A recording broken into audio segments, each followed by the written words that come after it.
The last thing I heard before the courtroom fell silent was my daughter's voice saying, in that same sweet Texas drawl she used to ask for cookies, "Mom, trust me with your money." I stood there, 77 years old and shaking, staring at the pile of bank statements that proved she had taken every dime I'd saved from 40 years of waitressing and nights spent balancing my checkbook at the kitchen table. My heart pounded like the old clock on my grandmother's mantel as the judge asked for silence, and somewhere in the gallery, my 3-year-old granddaughter Sarah kicked her little legs and sang to herself, oblivious to the betrayal swirling around her. Charlotte wouldn't meet my eyes, and her boyfriend Alex just smirked, like this was some kind of game, like the gray hair framing my face and the arthritis in my knuckles meant I wouldn't fight back. I couldn't believe the same daughter who once gave me handmade Mother's Day cards and cried when she got a B in algebra could look me dead in the face and call me a liar to protect the man who'd taken my money. That moment stuck in my teeth like a popcorn kernel. The moment my own child took the stand and pretended she didn't know how our names ended up on a joint account that they used to buy a brand new truck. Before I tell you what happened next, please take a moment to subscribe so that you're the first to listen to these new stories as I post them here on the channel, and click the like button to show other moms with grown-up kids that we're all in this together. The bailiff's boots echoed on the tile floor, the fluorescent lights buzzed, and I told the judge I hadn't come there for revenge or pity, but for something I'd lost when my daughter said that sentence. Dignity. Right there, before anyone knew how this would end, I promised myself and anyone listening that I would not be discarded, not by my family and not by a bank ledger, even if I had to peel back every layer of my life to make it right. Back before betrayal became a daily guest at my kitchen table, mornings were quiet rituals of percolating coffee, the smell of Maxwell House filling the house while I listened to a talk radio show and watched dawn turn the Texas sky peach. Dallas had been my home for over 5 decades, and in that time I'd watched neighborhoods gentrify, highways expand, and my own little bungalow rise from a $27,000 starter home to a paid-off refuge where the chime of the front doorbell echoed like security. Most days started the same. I'd feed the stray cats that slunk along my fence, sweep the front porch, and then sit by the bay window flipping through the mail, a stack of Kroger coupons and the odd AARP magazine reminding me of the passage of time. Since Jim passed away in 2012 from a sudden heart attack at 67, I had become both head of household and CFO, a role I took seriously even if my portfolio was modest and my devices were a jittery old Dell laptop and a TracFone flip phone. My life savings weren't glamorous, just over $386,000 spread between a high-yield savings account, a few certificates of deposit at our local credit union, and a Fidelity retirement account I checked once a quarter because the numbers made me nervous. I had always been careful with money because waitressing and later bookkeeping taught me that every penny counts, and I kept a spiral notebook in a kitchen drawer where I wrote down due dates for the mortgage, the electricity, and the $82.50 county tax bill that came each January. Charlotte knew this about me. She'd watch me roll coins at the kitchen table and clip coupons for back-to-school shopping while she colored pictures of dogs and castles and asked why we didn't just go to the mall like her friends. Our relationship wasn't perfect, but until 3 years ago I would have told you we were close enough that she still called me Mama when she needed a babysitter or an emotional pick-me-up. and we'd share our grievances over Folgers coffee and store-bought pecan pie. Alex entered our lives 5 years ago after Charlotte met him on an app, and at first I thought he was just another phase, a tall man with a charming smile who worked odd construction jobs and drove an old Silverado held together by rust and pride. He spoke with slick assurance about flipping houses and starting his own HVAC company, and Charlotte, ever the dreamer, lapped it up like sweet tea on a hot day, even when the numbers didn't add up and he was always just about to get a big payout. When little Sarah arrived 3 years ago, unexpected and premature, she cracked open a dormant part of my heart. Holding her 5-pound body against my chest brought back the weight of Charlotte as a newborn, and the vows I made to protect family above all else. Those early years were a mix of bottle feedings, doctor appointments, and me driving across town with casseroles and boxes of Pampers I bought at Walmart because Charlotte insisted on cloth diapers but then forgot to do laundry. I didn't mind being on call because that's what mothers do, but the first hairline crack in our relationship came when Charlotte asked if I could co-sign a small personal loan so they could replace their leaky roof, promising it would be paid back by summer.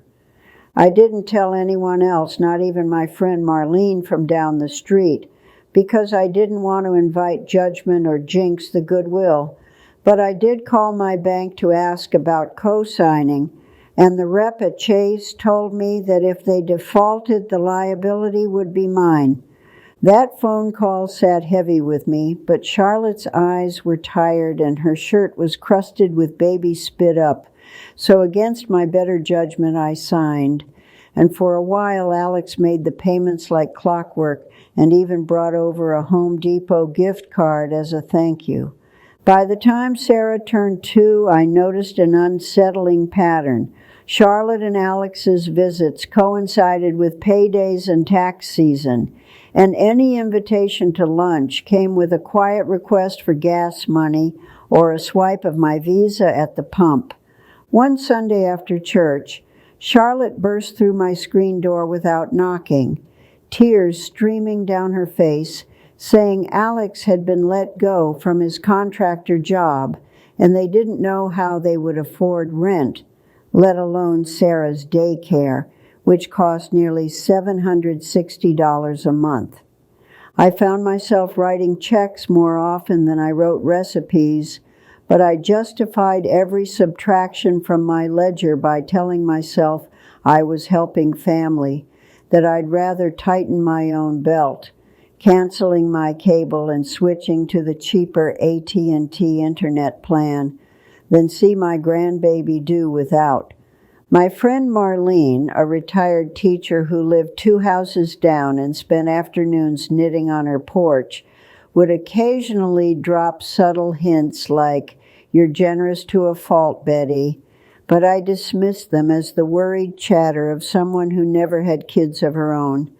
Looking back, even the way Charlotte held Sarah felt transactional, as if my access to those little toddler giggles was a currency she controlled, and at times I swallowed my own resentment because I feared losing that connection more than losing any sum of money. When Sarah learned to say Nana and reached her chubby arms out for me, it washed away the irritation I felt when Charlotte called to say they were stuck on the side of I-635 because their car battery died, and could I loan them $150 for a tow. I would drive across town, call AAA, and wait in the Texas heat while the tow truck rattled down the highway, writing checks with my arthritic fingers while Alex stood in the shade talking about his big plans for a custom home that still hasn't materialized. Quietly, I started keeping receipts from these emergencies, stuffing them into my spiral notebook under the heading Family Loans, because some small voice in me whispered that love shouldn't have a ledger, but survival sometimes does.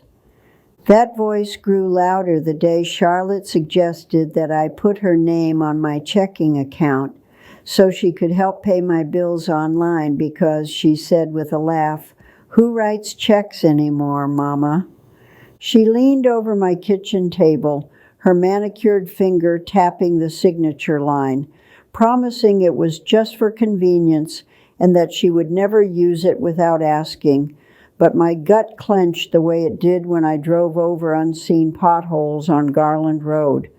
Marlene happened to stop by with a container of Campbell's chicken noodle soup while Charlotte was there, and I saw Charlotte's face tighten when I told my friend we were just going over some paperwork.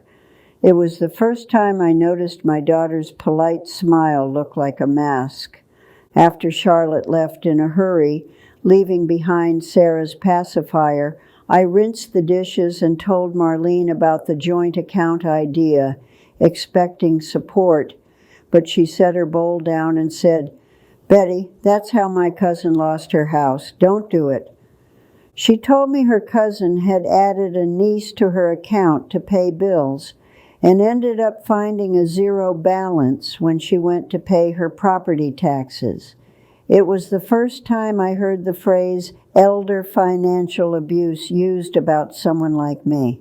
I reassured my friend that Charlotte would never do that my own flesh and blood wouldn't leave me high and dry, and the look Marlene gave me, pity mixed with worry, should have been a warning I carved into stone.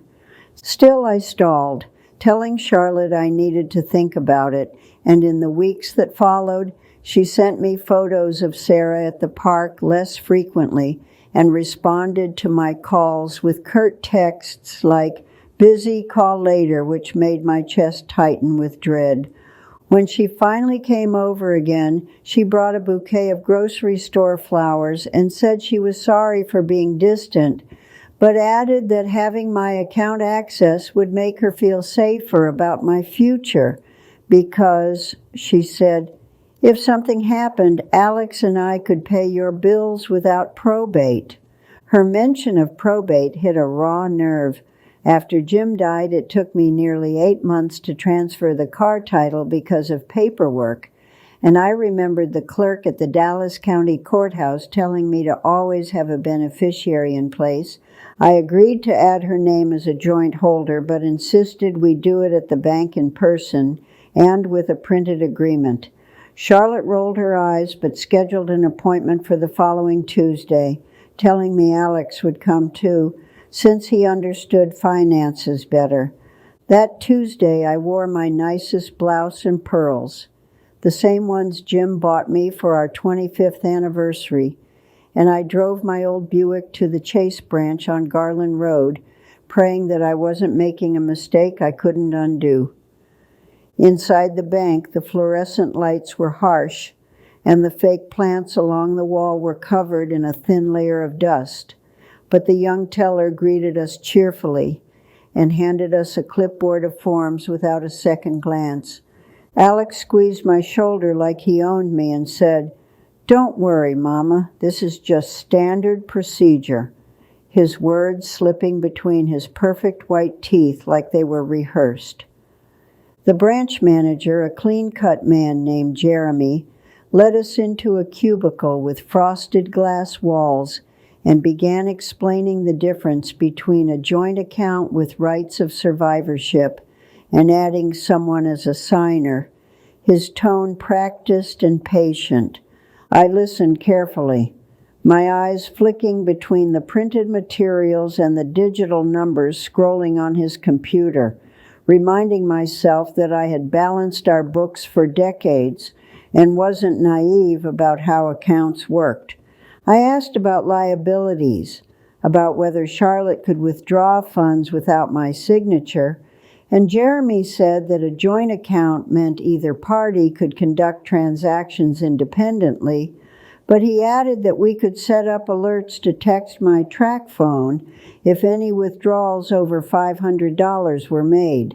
Charlotte laughed and said she'd never need to take out anything that large, and she nudged Sarah, who was sitting on my lap, whispering, "Tell Nana we'll take good care of her." like a stage cue for a toddler. My granddaughter looked up at me with big brown eyes and said, "Nana, I'll share my toys." And the innocence of it melted some of my resistance, making me sign the forms even though my stomach knotted tighter with each flourish of the pen. When the manager slid the new debit cards across the desk, one for each of us, I hesitated before picking mine up, noticing the way Alex snatched his like it was a lottery ticket and stuck it immediately into his worn leather wallet. We left the bank with a packet of papers and 2 lollipops for Sarah, and Charlotte hugged me in the parking lot, smelling faintly of vanilla body spray and the scent of worry hidden under a veneer of gratitude.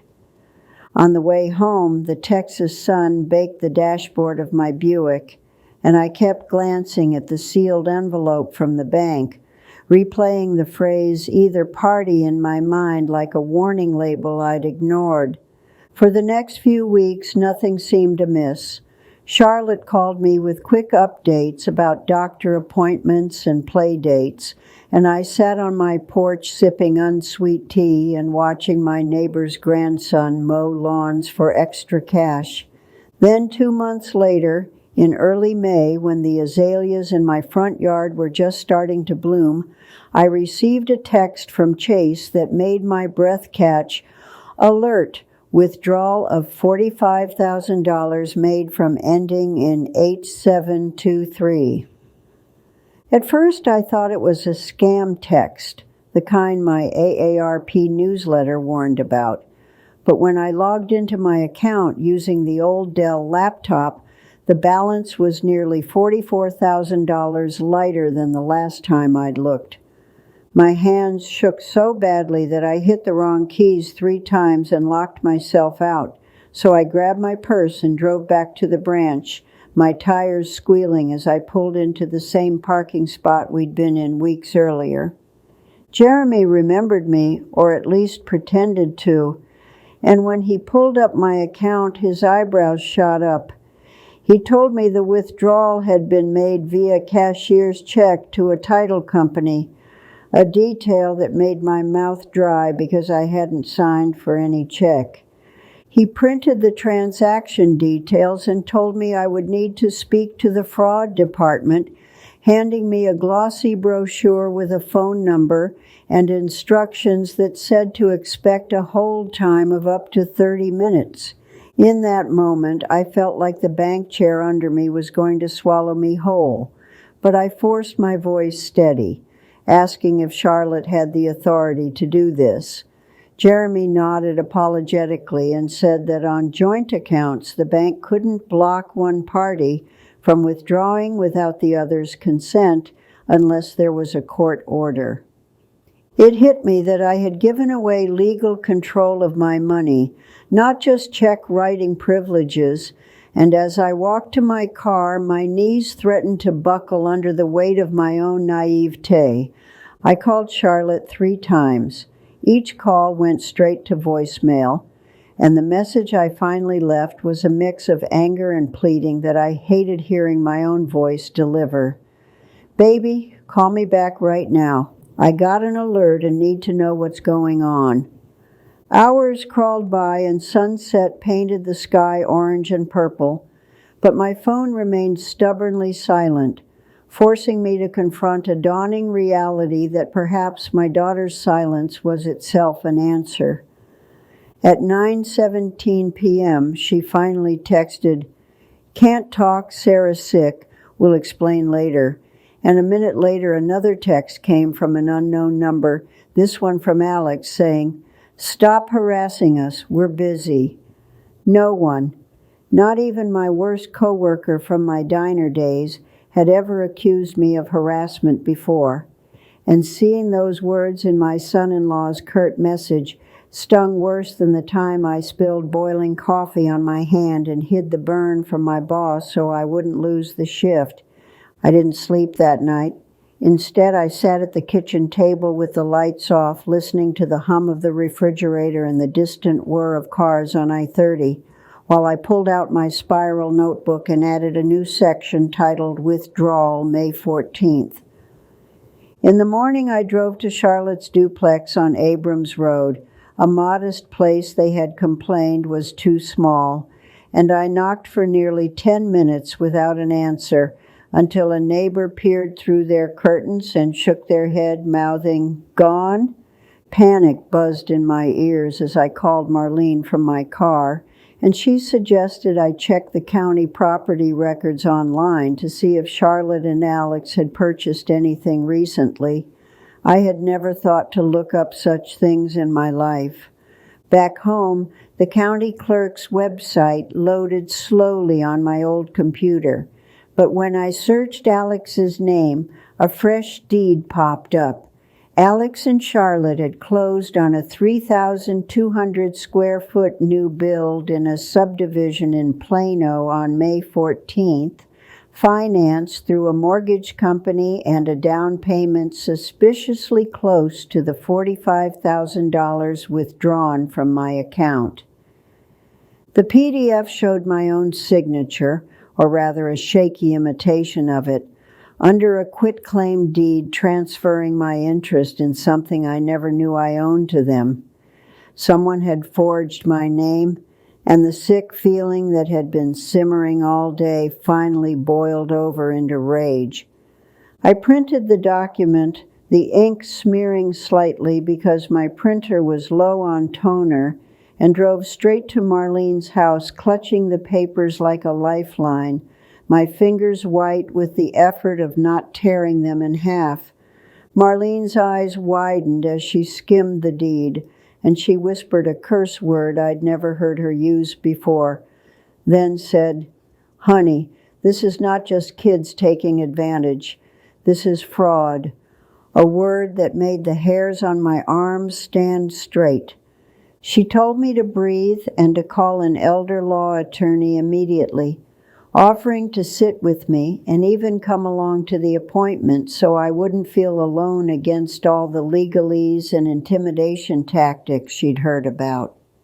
We sat at her dining table, the smell of her Yankee Candle lavender scent mixing with the metallic tang of panic, and I dialed the number of a Dallas attorney from a brochure Marlene pulled out of her file cabinet labeled "Important Stuff." The receptionist answered on the second ring, and I stumbled through my story, telling her my age, my daughter's scheme, and the forged deed. She booked me for the following Wednesday, warning me to bring every document I had and to not confront Charlotte until I'd spoken to the lawyer.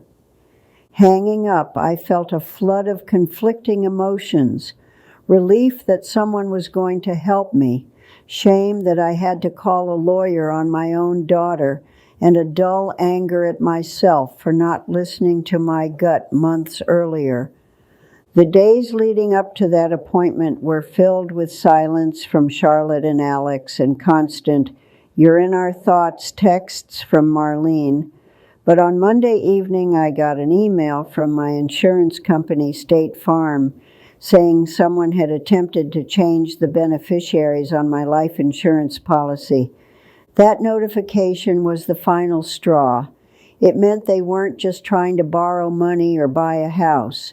They were planning for a future that no longer included me, and I felt like a pawn in some twisted version of a Lifetime movie I never agreed to star in. I spent that night going through my filing cabinets, pulling out statements, wills, the title to my Buick, and the last Mother's Day card Charlotte had given me, reading her handwriting where she'd scribbled, "You're my rock, Mama," and wondering when that sentiment died. By the time Wednesday rolled around, I had a manila folder 3 inches thick and a newfound resolve that even if I had to stand in front of a judge and air our family's dirty laundry, I would make this right.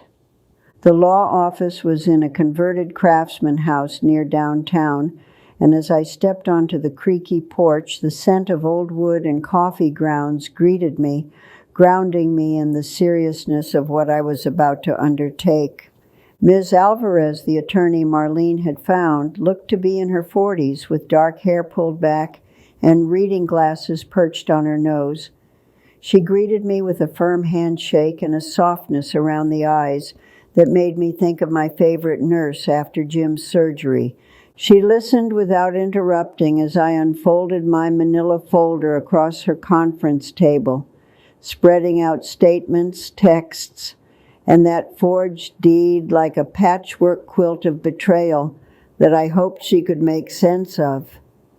When I mentioned the forged signature, she frowned and said forging a property deed was a felony in Texas and that we could pursue a criminal case against Alex and Charlotte, though she warned me that family cases could take months to wind through the courts. She advised me to do 3 things immediately: call the bank's fraud department to freeze the account, contact the county clerk to file an affidavit of forgery, and file a report with the Dallas Police Department's Financial Crimes Unit, which she said specialized in elder financial abuse.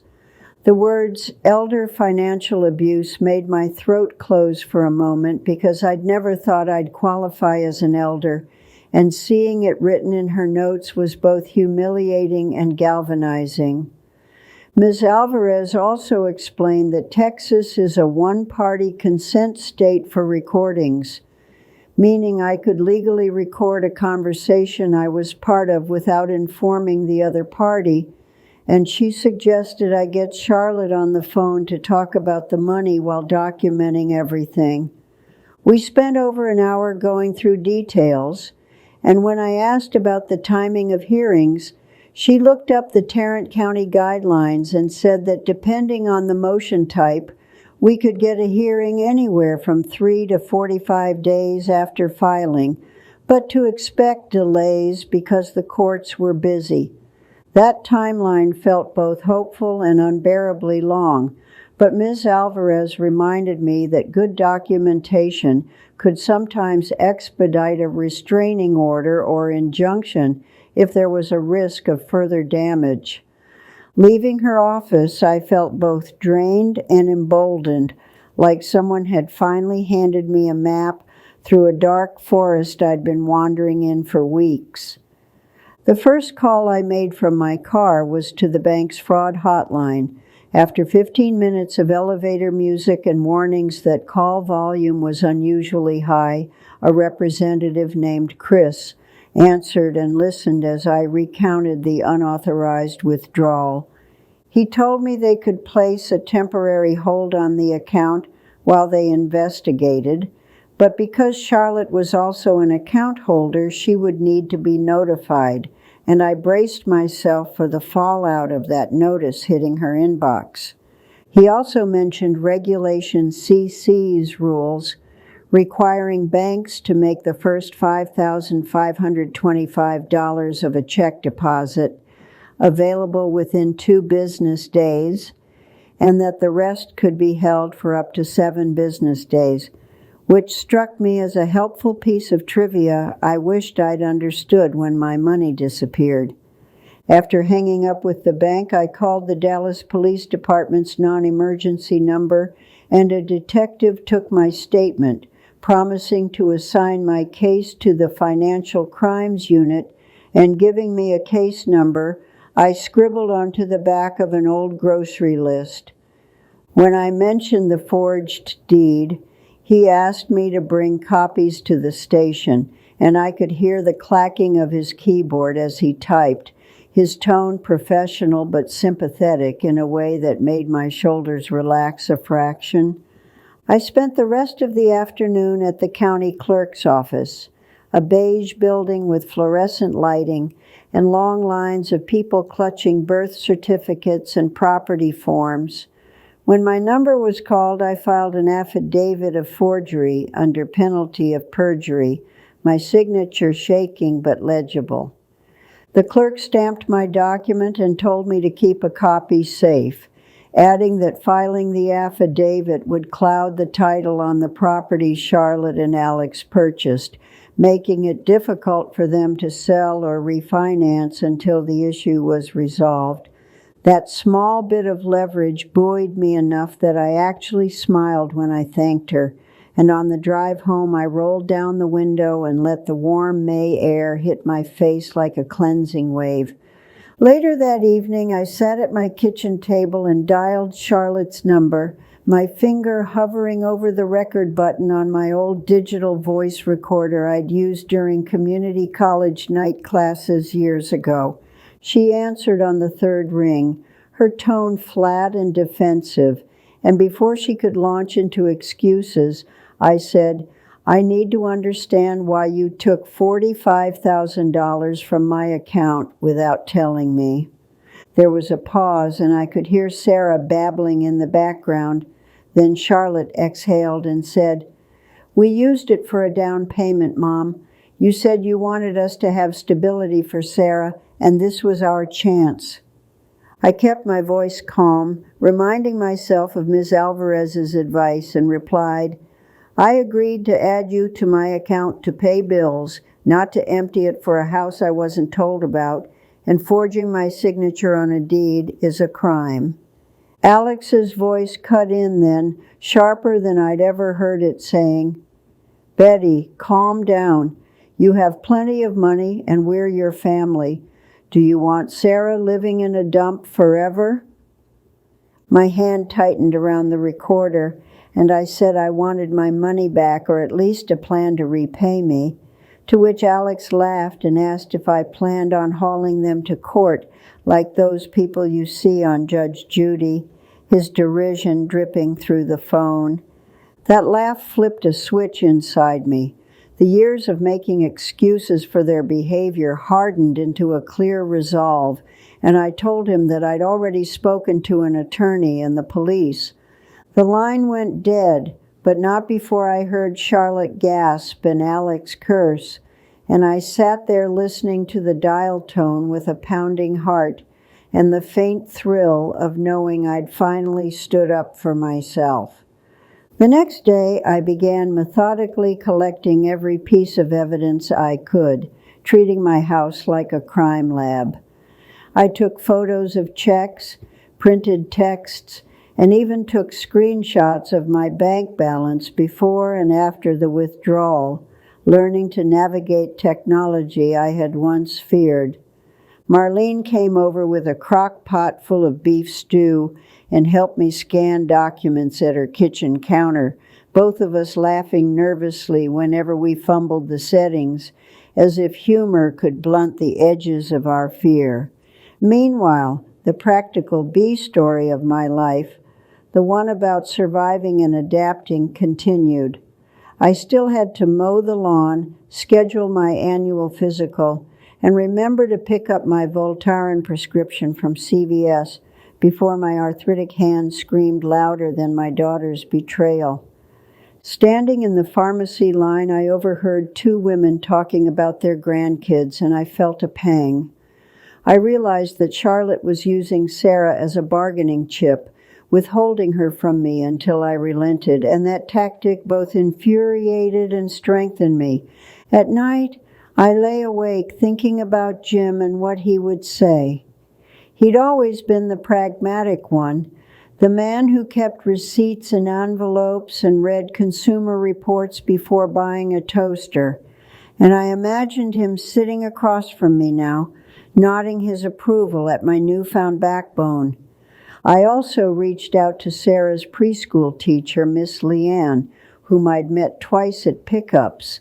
I explained that I might not be able to visit for a while due to family issues, and she squeezed my hand and whispered that Sarah was bright and sweet and that she'd send me photos when she could, her kindness a balm. With each passing day, the storm within me became more focused. I found comfort in routines, like making cornbread in my old cast-iron skillet and taking my Buick for its oil change at Jiffy Lube, where the mechanic told me my car reminded him of his grandmother's and called me ma'am with genuine respect. I also began to quietly strategize my revenge, not in a vindictive sense, but in a restorative one. I wanted them to feel the consequences of their choices and to learn that you cannot steal a lifetime of work without repercussions. To that end, Ms. Alvarez suggested we request a temporary restraining order to prevent Charlotte and Alex from dissipating any remaining funds, and she drafted the motion explaining that under the Texas Rules of Civil Procedure, we'd need to serve them and set a hearing within 14 days. As part of the Relational C story, Marlene and I hosted a yard sale to declutter my garage and raise a little cash for legal fees. We priced old quilts at $15, a box of Jim's tools at $2 each, and my neighbor's teenage son helped carry everything while telling me about his dream of studying engineering at Texas A&M. Listening to that young man's ambitions, I thought about how different aspirations could be when nurtured by respect and boundaries, and it strengthened my conviction that I had to draw a line for Charlotte, not just for me, but for Sarah's example. Around this time, I received a package in the mail, a thick envelope from the mortgage company used by Charlotte and Alex. Inside was a copy of the closing disclosure, which detailed a down payment of $49,840, an amount suspiciously close to the total of the cashier's check, plus an extra $4,840 I hadn't noticed missing yet. The document also listed my forged signature again, this time notarized by someone named D. Hall, and I circled the notary's name in red pen, intending to investigate how my signature could have been notarized when I wasn't present. Ms. Alvarez, upon seeing the notary's name, filed a complaint with the Secretary of State and told me that notary fraud was taken seriously in Texas. Hearing that there could be consequences for the notary, too, made me feel both vindicated and saddened that more lives might be upended by this mess. Meanwhile, Charlotte continued to dangle Sarah like a carrot, texting occasional photos of her at the playground with captionless hearts, then following up with messages like, "Can we meet to discuss this without lawyers? Зрение, которое я игнорировал под фамилией. Alvarez's advice." Ignoring my child felt like trying to cut off my own arm, but every time guilt crept in, I replayed Alex's laugh and Charlotte's forged signature, letting the anger solidify my resolve like concrete. The day we filed the restraining order, the sheriff's deputy served Charlotte and Alex at their new house. I knew because within minutes Charlotte's number lit up my phone with a flurry of texts filled with accusations that I was ruining their credit and hurting Sarah by dragging them into court. I didn't respond. Instead, I took a long walk around White Rock Lake, letting the sound of ducks and the feel of gravel under my sneakers soothe my nerves. And when I returned home, a voicemail waited from Ms. Alvarez saying the judge had granted a temporary order freezing the joint account and scheduling a hearing 2 weeks out. 2 weeks felt like an eternity and a blink simultaneously. I spent the days leading up to the hearing preparing with Ms. Alvarez, practicing how to answer potential questions, and revisiting every timeline detail to ensure my narrative was airtight and the math added up. We also did a red team exercise where she played the part of the defense attorney, probing for holes in my story, asking why I hadn't pulled my money sooner or why I'd agreed to the joint account. And each time I answered truthfully, even when it made me look foolish, because honesty felt like my armor. In those rehearsals, I sometimes faltered when recounting the emotional manipulation, like when Charlotte withheld visits with Sarah until I signed forms. But Ms. Alvarez reminded me to lean into the emotional truth because the court needed to understand the entire picture to rule justly. We also gathered witness statements. Marlene wrote a letter detailing the day she overheard Charlotte pushing the joint account, and even my neighbor's lawn-mowing grandson wrote a line about hearing Alex brag about a house they didn't deserve while I was inside making lemonade. The week before the hearing, my old Buick wouldn't start one morning, forcing me to call AA again.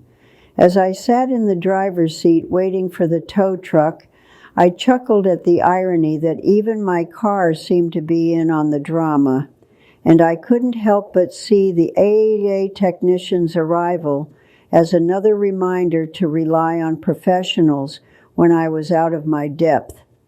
He fixed the car quickly, and while he worked, we chatted about his grandma in Fort Worth, who had been scammed by a roofing company.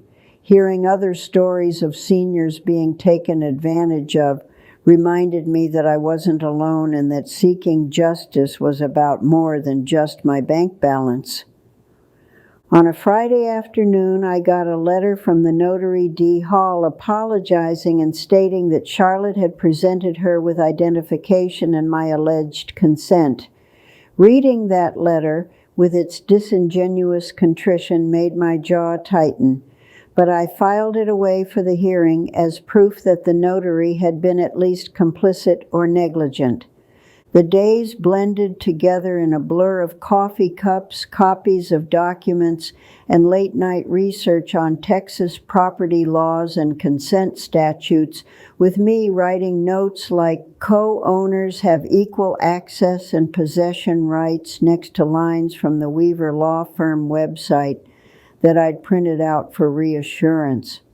Those notes reminded me that as a joint account holder and co-owner of my own money and property, I still had rights, even if Alex tried to change the locks or claim I had given him permission verbally. The law was on my side if I could prove the facts. The midpoint of my fight arrived not as a single dramatic moment, but as a quiet internal shift, like the click of a safe's tumblers aligning, when I realized that reclaiming my dignity mattered more than preserving the illusion of family harmony. I woke up on a humid June morning with a backache and an unspoken resolution. This was no longer about pleading or begging, but about asserting step by step my rights as a mother, grandmother, and property owner in Texas. I went to my hardware drawer, pulled out the original key fob the builder had given us when Jim and I bought our house, and slipped it onto my keychain. Even though Alex had changed the locks on my own front door months earlier, Texas property law said co-owners retain a right of access, and I intended to exercise it. When I drove to their new Plano McMansion, the manicured lawns and cookie-cutter facades made my stomach twist. It was everything Alex had ever bragged about having, and everything he couldn't afford without my money. Parking a block away to avoid suspicion, I waited until I saw their Ford F-150 pull out of the driveway, Sarah's car seat visible in the back, and then I walked up the driveway and entered the code on the front door keypad, a number Charlotte had once blurted out while laughing about how Alex always forgets it. The door clicked open like the start of a heist film, and inside the house smelled of new paint and synthetic lemon cleaner, with boxes still half unpacked and a shiny Pottery Barn table taking pride of place under a chandelier that looked like a science project. I had no intention of taking anything. My mission was to document, not to destroy, so I pulled out my disposable camera, yes, I still use those, and snapped photos of the brand new stainless steel appliances, the PlayStation on the coffee table, and the stack of Home Depot receipts with totals circled in red. In the office, I found a folder labeled Finances stuffed haphazardly into a drawer. Inside were lender statements, copies of cashier's checks, and a printout of an email from the bank showing that Alex had attempted to transfer another $10,000 from our joint account, but was blocked due to the restraining order. I snapped pictures of everything, my hands steady despite the adrenaline, and then spotted something personal that made my breath catch. My mother's wedding ring, the simple gold band I had kept locked away in my own jewelry box, sitting on top of a pile of loose change in Alex's dresser drawer. I gently picked it up, feeling the weight of generations and the weight of betrayal, and placed it in my pocket, telling myself that reclaiming a family heirloom wasn't revenge, but restoration. As I closed the drawer, I heard the distant rumble of a garage door, and panic flooded my veins. They were back early, and I was standing in the middle of their house like a trespasser, though the deed said otherwise. I darted down the hallway and slipped out the back door, clambering over the fence into a neighbor's yard like a teenager sneaking out, my heart pounding as I crouched behind a rose bush, thorns scraping my arms until their voices faded inside. Only when I was safely back in my Buick did I let myself laugh at the absurdity of a 77-year-old woman doing reconnaissance like Nancy Drew. But the laughter quickly turned into tears because of the lengths I had been forced to go to protect what was mine. Back home, I developed the disposable camera photos at the Walgreens one town over, each glossy print a piece of the puzzle that would soon tell a judge just how far Charlotte and Alex had gone with my money.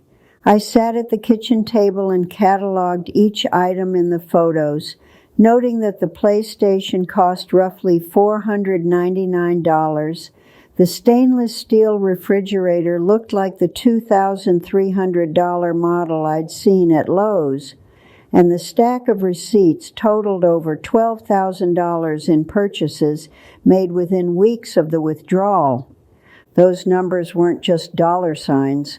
They were hours of me bussing tables, tips folded into my apron, and nights I spent calculating how to stretch a pot roast into 3 meals, and realizing this fueled a fire under my resolve.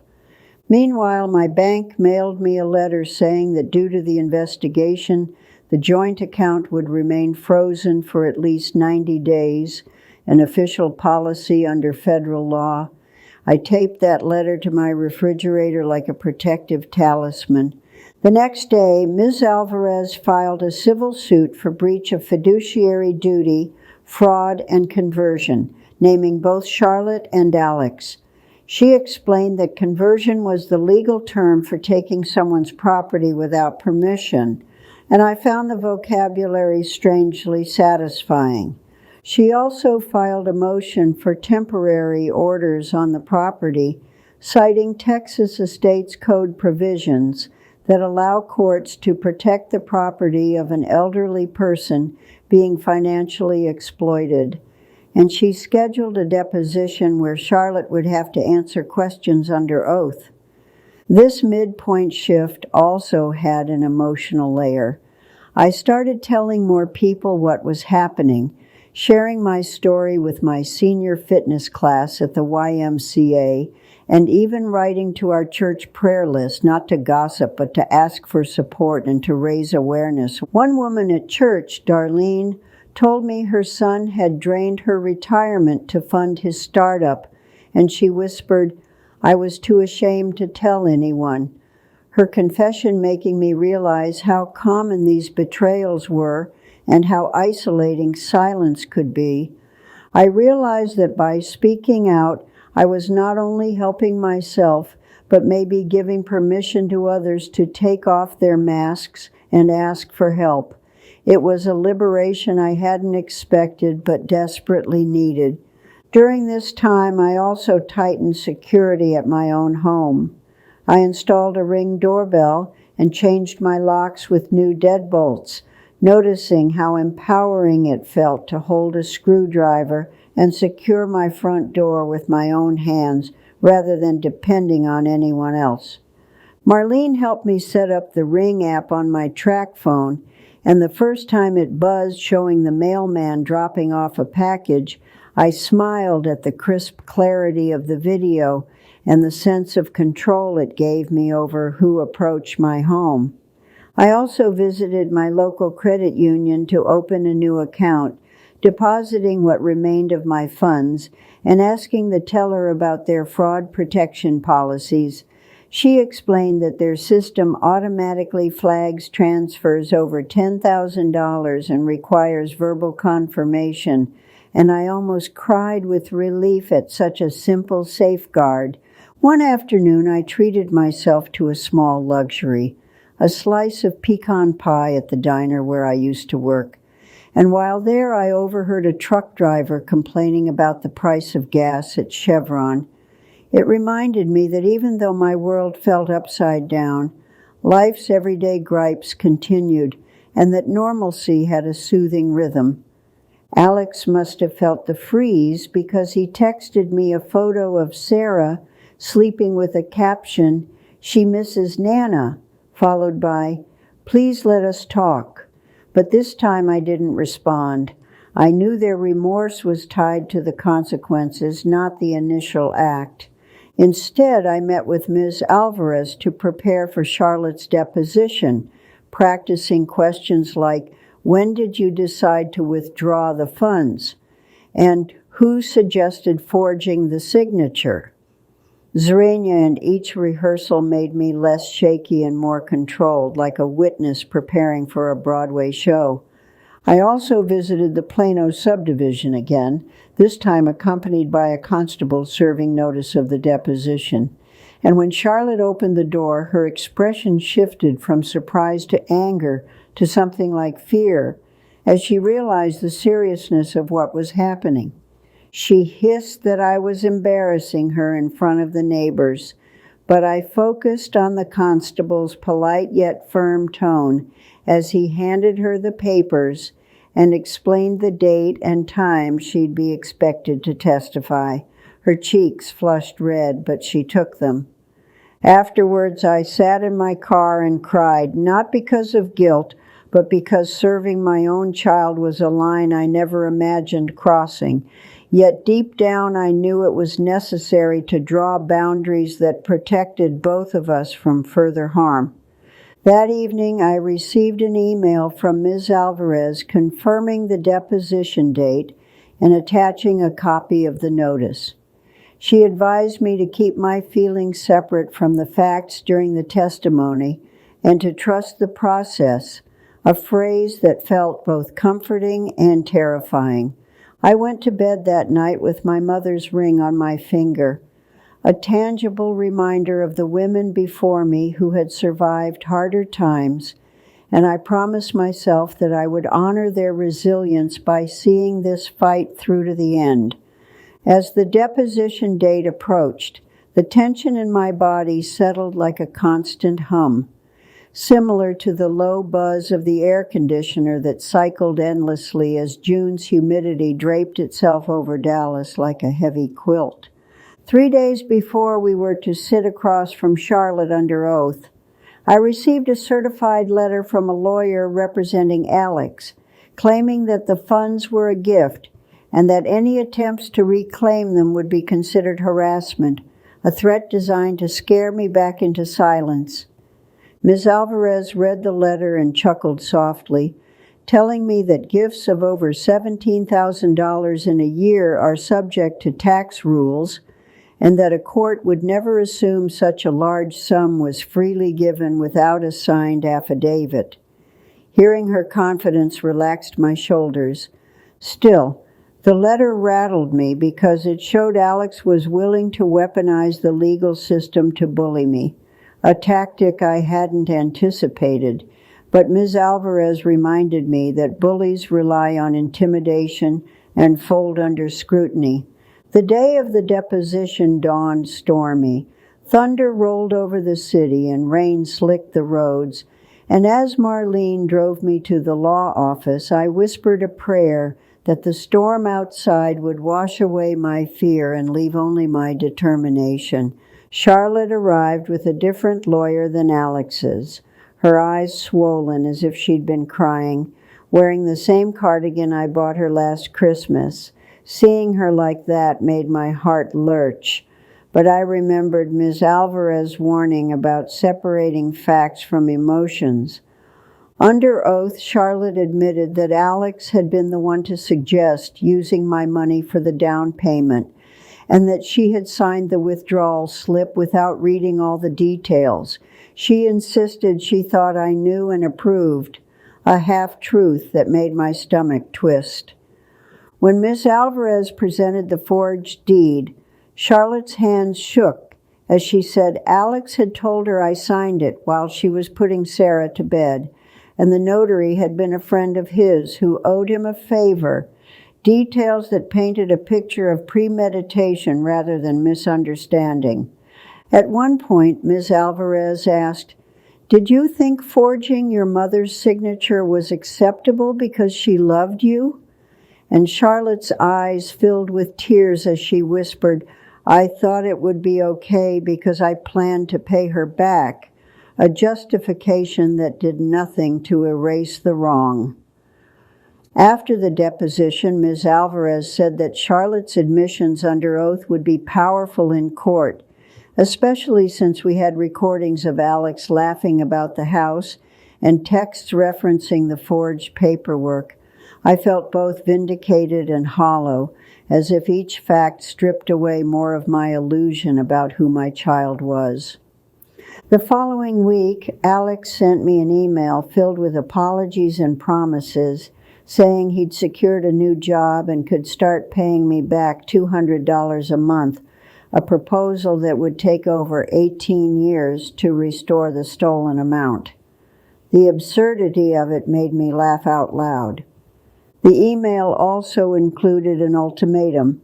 If I did not accept the payment plan and drop the lawsuit, I would never see Sarah again, because, he wrote, "We can't trust you around her if you're going to take us to court," a threat as cruel as it was desperate. That email became the impetus for Ms. Alvarez to file for emergency temporary access to my granddaughter under grandparent visitation provisions in Texas. She explained that while grandparents' rights are limited, courts can grant visitation if denial would significantly impair the child's well-being, and she believed we had a case given the emotional weaponizing. Filing for visitation rights forced me to reflect on what I wanted from Sarah.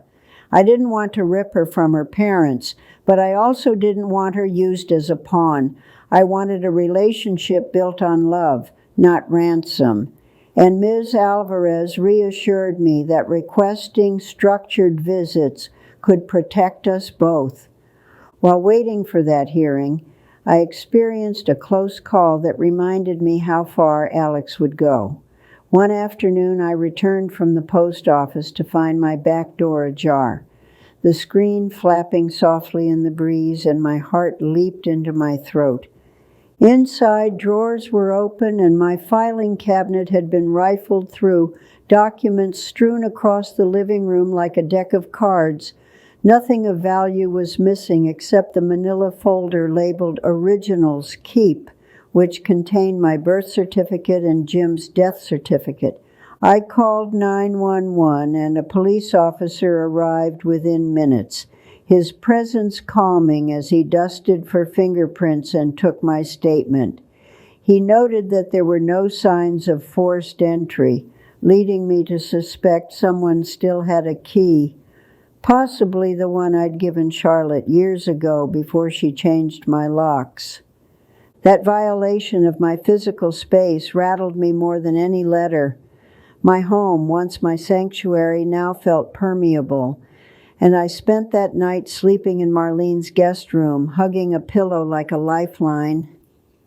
Ms. Alvarez used the break-in as further evidence for the court, arguing that my daughter and her partner had not only taken my money, but were now tampering with evidence.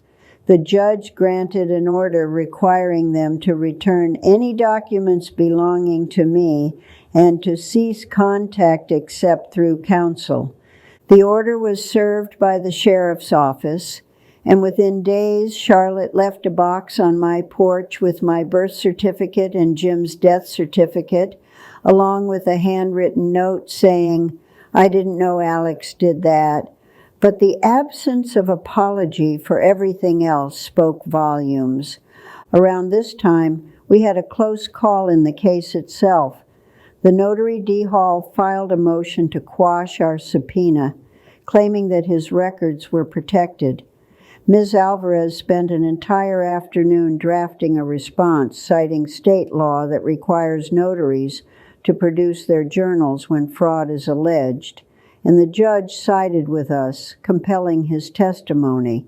The notary's deposition revealed that he had notarized 6 documents for Alex over the past 2 years, always at Alex's house, and he admitted he had never asked for my ID.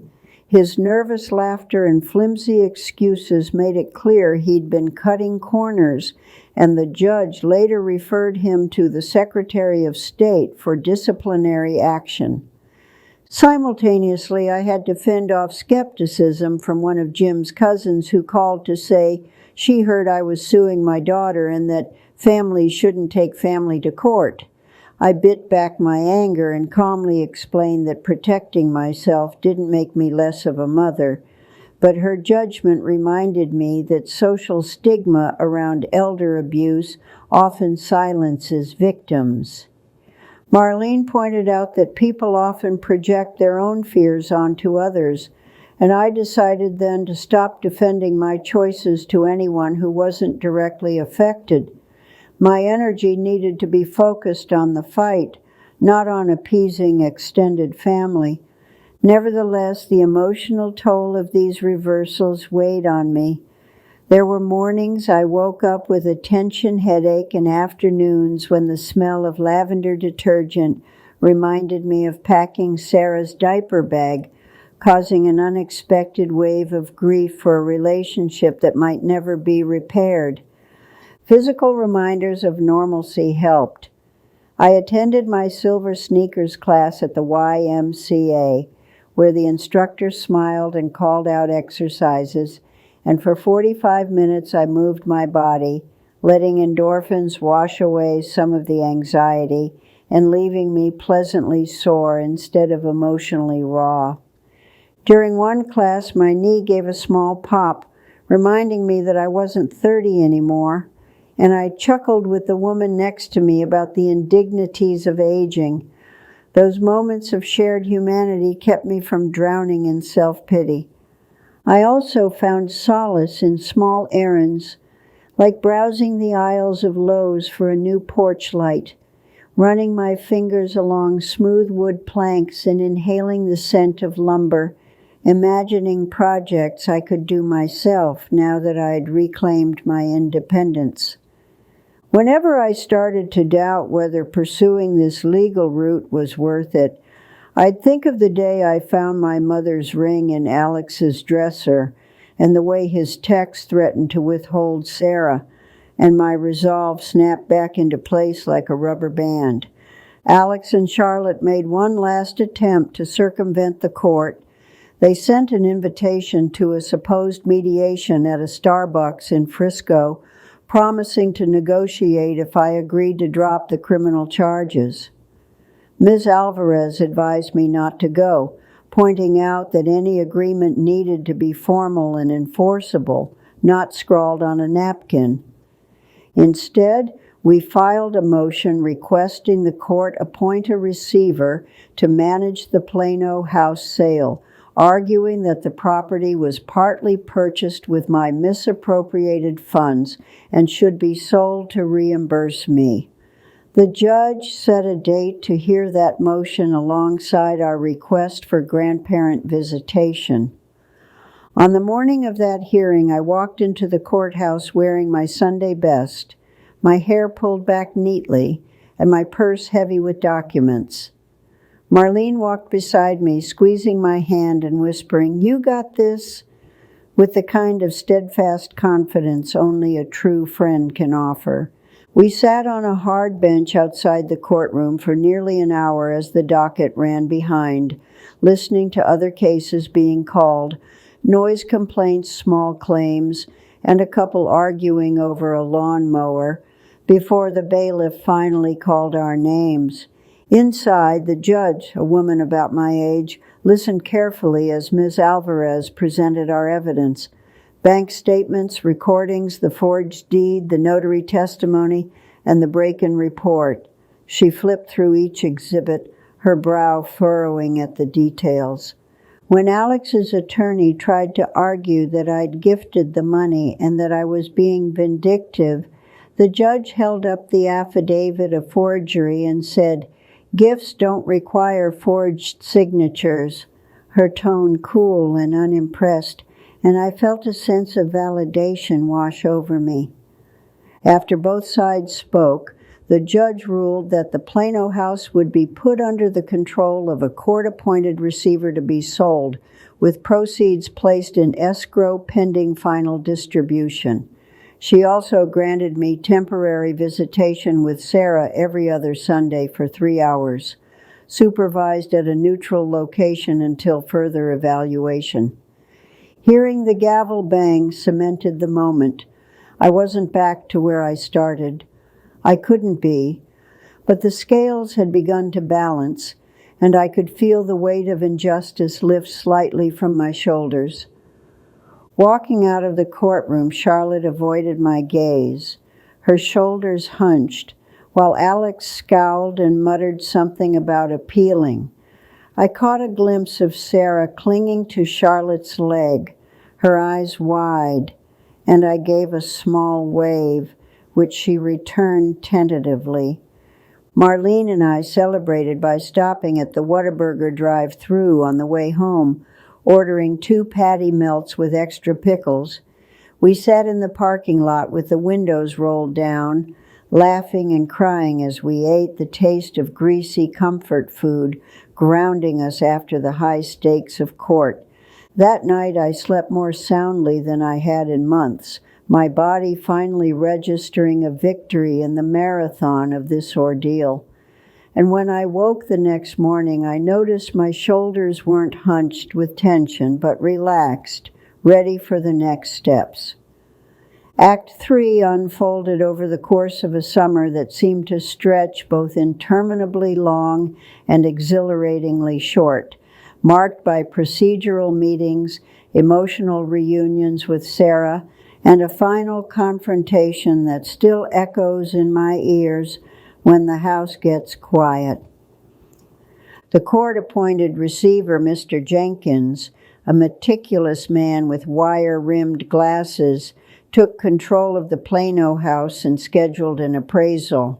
His report showed the property could sell for $625,000 in the current market, which made Alex's eyes gleam the day he heard it in court. Ms. Alvarez cautioned me that receivership sales can take 60 to 90 days depending on inspections, buyer financing, and title company schedules, but she also noted that the sale proceeds would be held in escrow, preventing Charlotte and Alex from touching a penny until the judge decided how to divide it. Meanwhile, my visits with Sarah began at a supervised visitation center in Richardson that felt more like a playroom than a courthouse. There were bright walls, boxes of toys, and staff members trained to observe and document interactions. The first time Sarah ran into my arms after 3 months apart, I felt my knees weaken. She buried her face in my cardigan and whispered, "Nana, where were you?" And I told her I'd been taking care of business so I could be with her forever. During our visits, we colored pictures, built towers out of wooden blocks, and read books like Goodnight Moon, while across the room a staffer scribbled notes. I learned to ignore the watching eyes and focus on the feel of Sarah's small hand in mine and the sound of her giggles. Between visits, I kept busy with the practical logistics. I sold the Buick, a bittersweet farewell after 15 years, and bought a used Lexus RX, negotiating at the dealership with the same determination I brought to court, and I smiled when the salesman complimented my haggling skills. I also refinanced my own home into a lower interest rate with the help of a mortgage broker from Rocket Mortgage, something Jim and I had talked about doing but never tackled. This move freed up an extra $200 a month, money I planned to put towards Sarah's future instead of bailing out adults. Alex, sensing the walls closing in, tried once more to circumvent the process. He called Ms. Alvarez and offered to sign over his share of the escrow in exchange for dropping the criminal charges, but she politely declined, reminding him that restitution is not negotiable when a crime has been committed. Around this time, the district attorney assigned to the case contacted me to schedule a meeting. He explained that elder financial abuse cases often ended in plea deals, but that they were prepared to go to trial if necessary, citing the recorded call where Alex admitted to forging the deed as key evidence. The idea of seeing my daughter and her partner on a criminal docket made my stomach flip. Yet there was also a grim satisfaction in knowing that the law recognized the seriousness of what they'd done. One of the required steps before trial was a mediation session with a court-appointed mediator. This was different from the Starbucks napkin attempt because it was formal, with a retired judge presiding and lawyers present. We gathered in a bland conference room in early August. Charlotte sat at one end of the table looking exhausted, while Alex slouched beside her, arms crossed, his lawyer whispering in his ear like a devil on a shoulder. The mediator, Judge Harmon, laid out the options. A plea that would include restitution, probation, and financial counseling, or a trial that could result in restitution and potentially jail time if a jury found them guilty. He spoke calmly, occasionally taking sips from a paper cup of Folgers, a detail that oddly comforted me.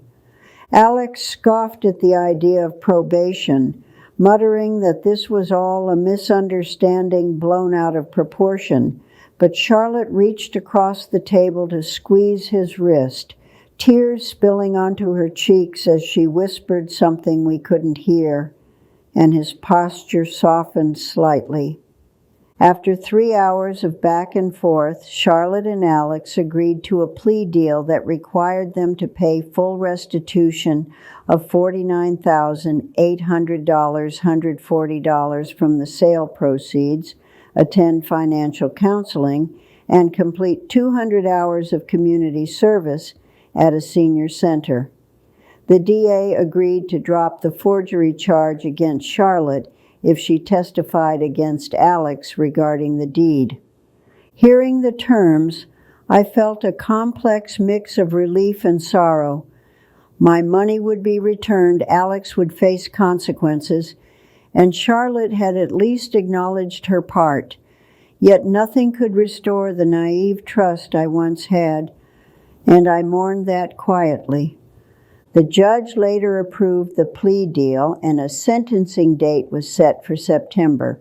Until then, the receiver worked to sell the house, and in late August, we received word that an offer had been accepted for $615,000, slightly less than the appraisal, but enough to cover the mortgage, closing costs, and the restitution. When the proceeds finally hit the escrow account, Ms. Alvarez called to tell me that $49,840 would soon be wired to my new credit union account, minus the bank's 7-business-day hold. Hearing that timeline, I laughed at the irony that the same hold period that once facilitated the theft was now returning my money. On the day the restitution hit my account, I sat at my kitchen table staring at the numbers, the digits glowing on my laptop screen, and I allowed myself to cry, not because of the money itself, but because of what it represented, my autonomy restored and the proof that I hadn't imagined the wrong. I celebrated by ordering a new crock pot from QVC, the kind with a locking lid for potlucks, and by donating $500 to the senior legal hotline that had provided me with free advice during those first frantic days. Giving back felt like closing a loop and paying forward the support I'd received. The sentencing hearing was both anticlimactic and cathartic. Alex stood before the judge, head bowed, and apologized to the court, to me, and even to Sarah, acknowledging that greed and entitlement led him to take what wasn't his. The judge sentenced him to 2 years probation and warned him that any violation would result in jail time. Charlotte, for her part, received deferred adjudication and had to complete her community service and financial counseling. She looked at me when the judge asked if she had anything to say, and for the first time in months she whispered, "I'm sorry, Mama," tears streaking down her face. I nodded but didn't rush to embrace her. There would be time to navigate forgiveness, but boundaries needed to exist first, and right now my priority was Sarah's stability and my own healing. Outside the courthouse, the Texas heat pressed down on us, and Alex lit a cigarette despite the no smoking signs, drawing a sharp reprimand from a deputy. Old habits die hard, I thought, shaking my head. Over the next few weeks, I continued my visits with Sarah, slowly building a new rhythm with her. We baked chocolate chip cookies in my newly organized kitchen, with Sarah standing on a wooden step stool, her little fingers sticky with dough, and her giggles filling the room like music. I explained to her in simple terms that grown-ups sometimes make mistakes, and that it's important to say sorry and make things right. She nodded solemnly, then asked if we could go feed the ducks at White Rock Lake, showing me how quickly children move from heavy to light. Marlene joined us for some of these outings, and she marveled at how resilient children can be. Together we watched Sarah toss breadcrumbs into the water, while the sun set behind the downtown Dallas skyline, painting the sky pink and gold, a symbol of endings and beginnings. As September tipped into October, the Plano house closed. The receiver dispersed funds, and Ms. Alvarez filed paperwork to dismiss the civil suit since restitution had been paid. She also filed a motion to expunge the forgery from the deed records, restoring my name and clearing the title cloud. At the final court hearing in late October, the judge signed off on the expungement and congratulated both parties on resolving the matter without further litigation. She looked at me and said, "Ms. Betty, you have shown remarkable fortitude," and those words warmed me more than I expected. In the hallway outside the courtroom, Charlotte approached me alone. For a moment we stood there in silence among the hum of attorneys and clients. Then she whispered, "I've started therapy," and told me that the court-mandated counseling had opened her eyes to patterns she hadn't seen. I listened, wary but hopeful that accountability could lead to growth. I told her I loved her, but that rebuilding trust would take time and consistent actions, not just words. She nodded, tears shining, and we agreed to start meeting once a month at a neutral place, like the patio of a Panera Bread halfway between our houses, to talk and to let Sarah see us together in a healthy way. On the drive home from court that day, I turned on the radio and heard Tammy Wynette singing "Stand By Your Man." I laughed at the irony and then switched the station to something more empowering, belting along with Aretha Franklin's "Respect," my voice cracking but strong. There is poetic justice in hearing a song about respect after months of fighting for it, and as I pulled into my driveway, the scent of cut grass and the creak of my porch steps greeted me, reminding me that home, the place, the feeling, and the autonomy had been restored. Life after the courtroom saga settled into a new normal, one that included regular boundaries and open communication, but also a lingering sadness for what had been lost and a quiet pride for what had been reclaimed. I kept my finances meticulously organized, meeting quarterly with a financial advisor at Edward Jones, who spoke plainly and respected that I understood budgets better than most clients half my age. Together we set up a small education fund for Sarah, separate from anything that Charlotte could touch. Every month I received a statement showing the fund growing slowly, the numbers climbing like the steady tick of the antique clock on my living room wall, each digit a promise to Sarah that her future wouldn't hinge on anyone else's deceit. I also finally updated my will through the county clerk's office, leaving my house to Sarah in trust until she turns 25 and appointing Marlene as successor trustee. It felt both morbid and liberating to have my wishes legally documented without leaving room for interpretation. Marlene and I continued our ritual of Monday morning coffee on my front porch, swapping stories about quilting mishaps and the latest episode of a cooking show on QVC. Sometimes we would laugh so hard that my sides hurt, and I realized how much joy there was in friendship untainted by betrayal. Charlotte kept her promise of therapy and slowly began to show up differently. She stopped asking for money, apologized without qualifiers, and started taking community college classes in accounting, inspired perhaps by the mess she'd been part of creating. Our monthly meetings at Panera Bread started awkward, with Sarah coloring on a Paper Kids menu while Charlotte and I sipped coffee and searched for neutral topics. But over time, we broached deeper subjects like her upbringing, my own mistakes, and the generational patterns we wanted to break. Alex completed his community service hours at a senior center, and one afternoon I ran into him there dropping off a donation. He held the door open for me and said, "Ms. Betty, I'm sorry," his voice devoid of the smugness it once had, and I nodded, accepting the words without absolving everything.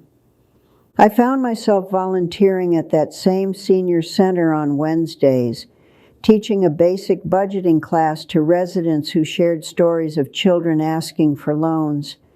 And I realized that my ordeal had given me a new purpose, to educate and to empower others to set boundaries around their money.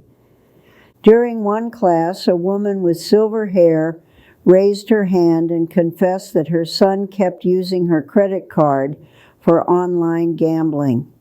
As the group discussed strategies for confronting him, I saw the power of community in combating isolation and shame.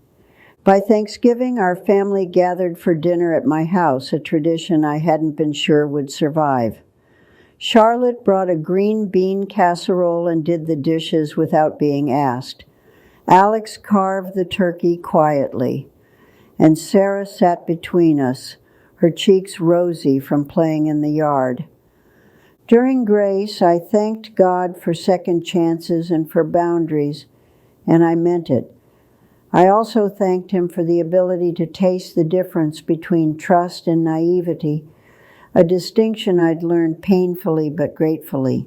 Winter in Dallas is mild, but the chill air in December encouraged me to curl up on my sofa under a quilt I'd sewn with Marlene, sipping hot chocolate while the scent of cinnamon and pine wafted from a candle I'd bought at Michael's during a sale.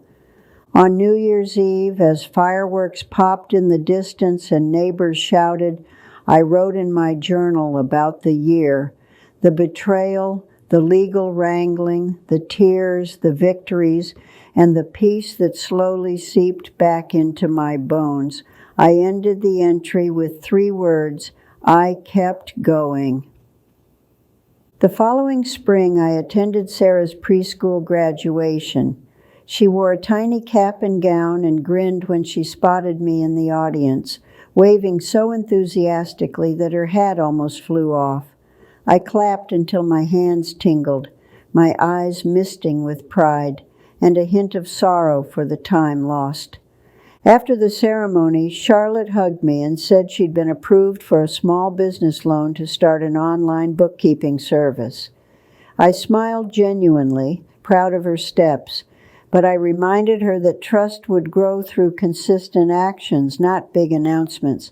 Marlene joked that maybe Charlotte could do my books once I turned 80, and we all laughed, the tension dissolving into a warm Texas breeze that carried the scent of blooming magnolias across the school's playground. That summer, I took Sarah on a road trip to Austin in my Lexus, stopping at Buc-ee's for snacks and letting her pick out a stuffed beaver. We visited the state capitol, took a picture by the statue of Lady Justice, and I explained to her in kid terms how courts help people fix wrongs. Driving back on I-35, Sarah fell asleep with her head on my lap and a lollipop wrapper stuck to her hair, and I realized that despite everything, my legacy to her wouldn't be the story of betrayal, but the story of resilience and reclaiming what is rightfully yours. In late August, a year after the first call from the bank, I hosted a potluck for my Silver Sneakers group. People brought macaroni salad, deviled eggs, and brisket, and we spent the evening swapping stories under the string lights Marlene and I had hung from my pecan tree. Someone asked if I'd ever forgive Alex fully, and I said forgiveness is a process and a choice, not a single moment. I added that forgiving doesn't mean forgetting or inviting harm back in, and heads nodded around the table as we chewed barbecue and listened to cicadas sing. In the quiet moments of my days, when the house hummed and the AC clicked on, I sometimes felt a pang of what-ifs. What if I'd said no at the bank? What if I'd asked for more help sooner? But then I reminded myself that blame is backward-looking and that wisdom is forward-facing. I made it a practice to celebrate small wins, like the day I fixed a leaky faucet by watching a YouTube tutorial and using a wrench I bought at Ace Hardware, or the day I finally organized Jim's old tools and donated the duplicates to Habitat for Humanity. These tasks were mundane yet empowering, reinforcing that independence isn't just about legal documents, but about mastering the little things that make a house a home. As the second Christmas rolled around, Charlotte and Alex sent me a card with a photo of Sarah in a Santa hat, and inside was a handwritten note saying, "Thank you for giving us the chance to make things right." And for the first time, I didn't feel resentment reading their words. I sent them a card back with a photo of Sarah and me baking cookies, along with a copy of a book on financial literacy for families that my budgeting class recommended, and I smiled at the idea of turning my pain into education. In early spring, I spoke at a local church group about my story. I told the women there that betrayal can bloom in the most familiar soil, and that boundaries are like fences that keep your garden thriving. And at the end, I invited anyone who wanted to share their own experiences to come speak with me. One by one, women approached me with whispers of credit cards opened without consent, vehicles taken without return, and checks forged. As I listened, I felt both the heaviness of collective pain and the lightness of shared resilience, and I knew my fight had rippled beyond my kitchen table. By the time Sarah turned 5, our relationship was strong again. She'd sleep over at my house. We'd bake banana bread and watch reruns of The Golden Girls while she braided my hair with clumsy little fingers, and she'd ask me to tell the story about how I beat the bad guys, which I softened into a tale of standing up for yourself and asking helpers for help. Charlotte attended her therapy regularly and eventually saved enough to buy a used Toyota Camry, paying cash and proudly handing me the receipt to prove she'd done it responsibly. I patted her arm and told her I was proud of the woman she was becoming, careful to focus on present actions rather than past wounds. Alex, on the other hand, moved out of state for a job opportunity after completing probation. He called occasionally to update me on Sarah's milestones and to tell me he was still in counseling. And while our conversations remained polite and distant, I appreciated that he respected the boundaries we had set. The story closed gently, not with a dramatic final twist, but with a series of small, meaningful moments that stitched a new pattern into the fabric of our family. One that included scars, but also vibrant colors of growth, accountability, and regained respect. In the final analysis, my daughter's plea for trust had been a Trojan horse, but my response became a lighthouse. And as I sat on my porch swing on a mild May evening, watching the stars appear one by one, I felt a sense of peace that came from knowing I had faced down betrayal and emerged not bitter, but stronger. So if you've made it this far in my story, I invite you to consider where you're listening from and what boundaries you might need to set, and I hope my journey reminds you that dignity is worth defending, and that quiet, lawful revenge can be the sweetest kind of justice.